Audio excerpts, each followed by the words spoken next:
Ladies and gentlemen, hey, hi, how you doing? Welcome back to the channel. Thank you so much for stopping by. I have put so many hours into the Battlefield 6 beta across the 2 weeks here. It's been a long time since the game had me this interested, this hooked in it, where for the entirety of each weekend, all I wanted to do was jump on and play more Battlefield 6. Even though it was just a beta, it was a limited experience. You know, the progress isn't going to count for anything outside of the rewards that you got for the challenges come full launch. But now that I've gone through, I've put a ton of hours into the game.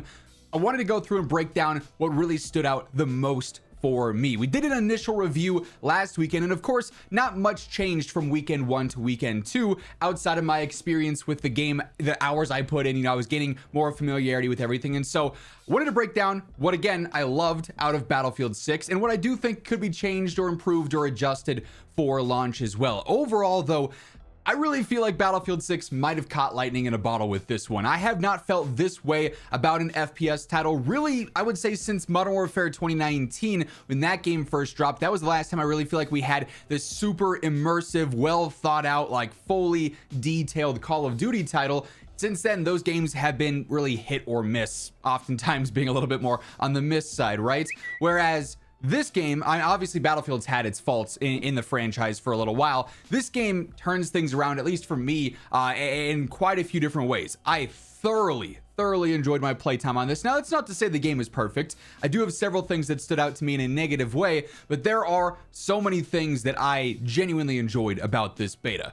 It felt like it was one of the more polished betas I've played in some time. There were a few bugs and glitches here and there, some kind of annoying things that you'd run into every so often, but for the most part, it felt like a very polished beta. I would have to assume that's largely in part because of the Battlefield Labs playtests that have been running for a while now, those sort of acting as an additional chance for them to test things, polish things, have things ready for the beta experience, and then just have a much larger player pool testing out. It seems like that has really paid off, and they're going to continue to do labs even after the beta ends. So that to me makes me very hopeful for launch when it comes to addressing some of the larger bugs, glitches, and unpolished things, as few of them as there might have been in my experience. Having those things addressed for launch and combated for launch certainly I think is a good thing there across the board. The gameplay in general, like I said earlier, just feels really immersive to me. Partially because just around you from start to finish, the map is ever changing. You're seeing buildings topple over. You're seeing new sight lines opened up, all sorts of cool things there. The modes are pretty standard for Battlefield, not too much of a surprise there.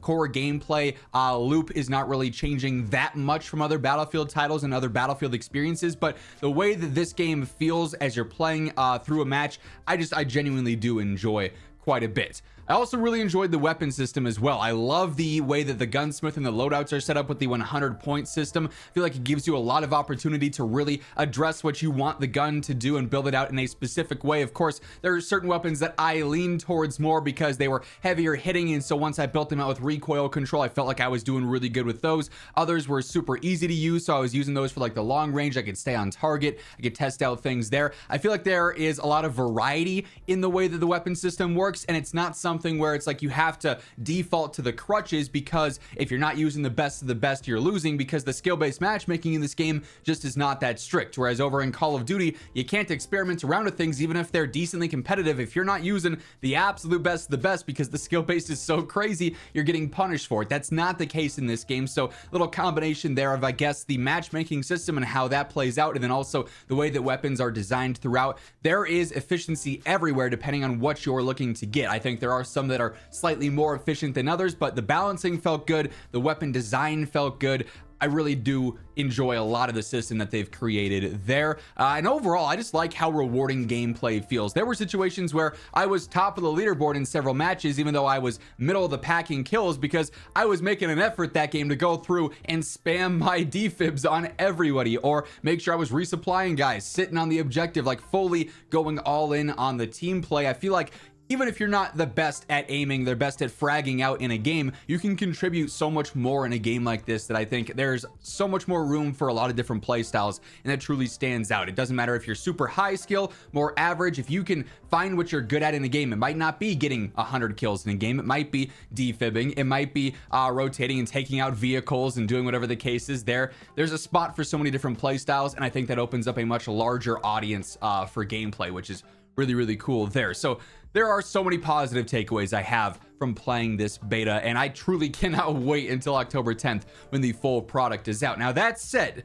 there are still things I wanted to talk about that I did not enjoy, that I found to be negative takeaways to obviously help, polish the game even further. If anyone from EA or the Battlefield team is checking out these videos, I've had a few devs interact already, which is pretty cool to see. But with this, there are definitely some standouts to me that I did not enjoy all that much. The first of which was some of the irregularities in the gunfights. Getting kills in this game feels satisfying, especially if you're using a higher skill gap weapon like a sniper or something. You get a couple snipes back to back to back, you feel like you're the greatest in the world, right? Or you go on like a nice little spree, you clear out a building. There are so many rewarding situations in gunfights.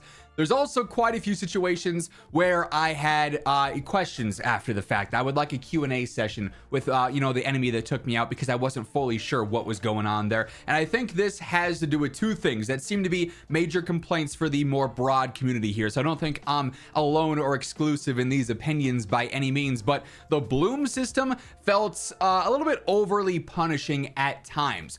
I'm not necessarily super against the bloom elements having some RNG in your weapon's recoil pattern, and it's sometimes diverting. There were situations though where it felt like I wasn't even close, despite the fact that I was playing the gunfight pretty smart. I wasn't trying to strafe or jump around, play it with a COD style movement. I was posted up, I was pre-aiming, I had the sights on target. Like I should have won the fight, and I shoot and it just feels like my bullets are not going where they should be, and it felt really bizarre there. So it sometimes felt like the bloom was a little bit too punishing and too heavy in certain situations. Like I said, I don't necessarily feel the need to say the system needs to be entirely removed. I would probably prefer a system that integrates more recoil and no bloom, with my own personal opinion, but I'm also, like I said, not fully against it being in the game, just maybe not in as extreme of ways at random times in situations. Just the consistency there made my gunfights feel a little bit weird from time to time. And I think that also probably correlates a little bit to the time to death and netcode. And let's not confuse time to kill and time to death here. The time to kill in this game I thought was fine. There were situations where I absolutely melted players because I was hitting headshots and I know my aim was on point. I wasn't getting the bloom.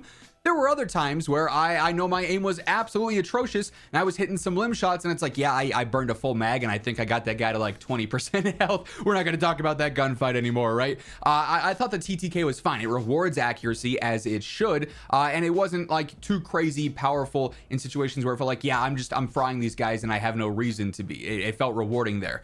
The time to death, though, is not 1-to-1, it seemed like. There were situations where I'd put shots into a guy, I'd hit him 3, 4, 5 times. I would assume I was probably going to win that gunfight, and then it just felt like I was full health, and then I was in the redeploy screen. The time to death, the super bullets there, just felt really bizarre. The netcode in general, again, did not seem super consistent. So you'd have gunfights that felt fine, some that felt really rewarding, and then ones that just had you scratching your head some. The devs have already acknowledged that they are looking heavily into some of the netcode stuff and the time to death stuff. So while this is a complaint of mine and a concern of mine from the beta, I'm not overly worried about it for full launches. It does seem like they're going to do some pretty thorough investigations into why this situation felt so common for so many players in games. So certainly good news there that that's already on their radar, and definitely a priority, it seems like, based on some of the Twitter responses so far. For the most part, going from mode to mode, I was playing a lot of Conquest. That's probably my go-to overall. A decent bit of Breakthrough. Played a little bit of Domination, King of the Hill. That's obviously a bit more small map based, more action-packed. And while it's fun and I'll definitely enjoy that in the full game, I personally just really enjoy Conquest, getting to experience the full map in its full scale each and every time. Rush, though, was a mode that I did not enjoy that much, and that seems to be another general consensus here, is that the Rush gameplay did not really feel like the Rush of Battlefield's past. It just felt a little bit messy. Also, those alarms going at all times at all spots of the map got a little bit obnoxious. I can't lie there. But the Rush sites here, when you're trying to push into the objective zones, some of them felt a little bit too compact. It just seemed like it was creating mini TDMs constantly, and you weren't really actually using the map to your advantage or navigating. It was just funneling everyone in the same lane in every life, and just felt a little bit awkward there, just the distance between the sites and sometimes how you'd be able to interact with things. Rush just didn't play in the same way that it seemed like it did before, so I do hope they have some tweaks there as well. And this partially coincides with Rush because this kept happening to me, but this also just seemed to be a little bit more of a frequent thing as you were searching for matches. matches, at times you would play the same side of a match over and over and over again in the playlist modes there. So you'd go through and you'd play Defender one game of Rush, and it's okay, that's fine. You know, we won, we stopped them from progressing. Next game, oh, I'm Defender again. Okay, I just did this, but that's all right. We'll go through again. Oh, next game, I'm still Defender. That's a little bit of a bummer to me, having to play the same side match after match after match there. Partially could be, you know, because there's not a full server browser feature, and that's something that could offer there, being able to change sides easily or quickly navigate to a lobby where you're gonna be on the opposing side, so you don't have to repeat the same scenario time and again. And then also with some of the playlists they did over weekend too, you'd have mixed modes. So it'd be breakthrough and rush, or you know, the modes matched up together, and the split didn't seem very balanced. I was trying to play some breakthrough and some rush, for example, there, and do the challenges for that, and I was like, okay, I'm having a little bit more success in breakthrough. I'd probably want to opt for that. I'd queue into that playlist though, and it was like 5 matches of rush for 1 match of breakthrough. It didn't seem very balanced there. I don't know if that was them trying to promote the new mode for the second weekend or what, but that did end up becoming a little bit obnoxious as well over time. This again was something that really was a hot topic in the community, and that is map size. As someone who comes, you know, primarily from Call of Duty, played a lot of the Battlefields in the past, but main's Call of Duty right now, I'm used to the small maps, the hectic action, the non-stop engagements. Battlefield should be that larger experience. That's what they're known for, the large scale maps, huge play spaces. There were big maps in this beta, you know, the Conquest, the Breakthrough style maps. They're large, but they still feel decently condensed for Battlefield maps. The map size and the grand scale of them did not seem to be as big as you'd come to always expect from Battlefield. The devs again have mentioned at launch we're going to have more large scale maps in play here, but I do hope that's something they continue to expand with and have those truly giant play spaces, so it doesn't feel like you're always funneling to the similar situations in similar lanes, respawn after respawn after respawn there. And then something that I initially was more confident in weekend 1 and not so much in weekend 2. I'm not sure what changed. It seems like a lot of people kept saying this. Maybe it was just placebo effect or something there, but the audio consistency felt a little bit worse in weekend 2. I wasn't hearing footsteps as obviously. I didn't adjust anything with my audio settings from weekend 1 to weekend 2, but wasn't hearing footsteps as consistently. Audio just felt a little bit off for some reason in the second weekend. I couldn't really explain that, even as I tried to adjust some things just to make sure I wasn't going crazy or anything, but it seems like I've seen a lot of other people saying something similar there as well. The good news is though, is that obviously I think there's far more positive takeaways in this game and in this beta than there are negative takeaways, so that outright is fantastic to be able to say. But also a lot of the negative takeaways kind of seem to be broad topics. Like, it's something that so many different people are talking about, whether it's the bloom, the netcode and time to death, how Rush was playing, the map size, things of that nature. These are topics that are very, very common in the community right now, saying, hey, could we adjust this more? Is something going on here? It's not like individually we're seeing these fine-tuned things that are like, wait, this is super weird for me, but it's not weird for you. It's much more group think here, but in a way that I think is probably going to be very beneficial to launch if they do go through and properly address a lot of this. But I really think Battlefield 6 has really nailed this, quite frankly, and I could not be more excited for the launch of this game. Hopefully you guys are as excited as me as well. There's been so much support on the Battlefield 6 content already. I truly cannot thank you guys enough for showing up, checking out the new content here that's not Call of Duty, and leaving like, subscribing to the channel. If you guys enjoyed this video, by the way, feel free to leave a like, subscribe to the channel if you're new here. We'll be covering, of course, all the main things going on with Battlefield leading up to launch, and then going into overdrive once the game is fully out here. But yeah, it's gonna wrap things up for this one. Thank you again so much for tuning in, and until next time, take it easy, have an awesome rest of your day, and I'll catch you later.